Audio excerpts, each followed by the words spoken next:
আসসালামু আলাইকুম প্রিয় দর্শক, আমি আছি ফেরির উপরে। এই যে আমার পিছনে দেখতে পাচ্ছেন হালকা করে ফেরি এবং খুব বৃষ্টি হচ্ছে। আপনাদের একটা ইন্টারেস্টিং জিনিস দেখাবো, ওয়েট করেন দর্শক। এখন প্রচুর পরিমাণে বৃষ্টি হচ্ছে, ছাতি বেঁকে যাচ্ছে। তারপর আমি দেখাচ্ছি, এই যে নদীতে দেখেন কি পরিমাণ ঢেউ। ঠিক আছে, বৃষ্টি এবং ঝড় যখন হয় নদীতে প্রচুর পরিমাণে ঢেউ থাকে। এবং দেখেন কি অবস্থা, এখানে যে বাড়ি পানিতে এই পাশেও আছে।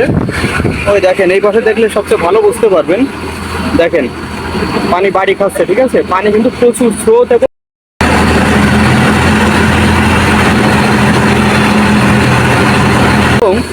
পানির প্রচুর স্রোত এবং ঢেউ রয়েছে, অনেক ঢেউ, প্রচুর ঢেউ। আপনারা ক্যামেরা আসলে ওইভাবে বোঝা যাচ্ছে না, কিন্তু বাস্তবে অনেক ঢেউ। ঠিক আছে, এইখানে দেখেন প্রচুর ঢেউ। হ্যাঁ, প্রচুর ঢেউ। এখন প্রচুর পরিমাণে বৃষ্টি হচ্ছে এবং ঢেউ, প্রচুর ঢেউ আছে এই নদীতে। দেখেন, আর এই যে ফেরি, এই ফেরিতে আর কি পার হচ্ছে নদী।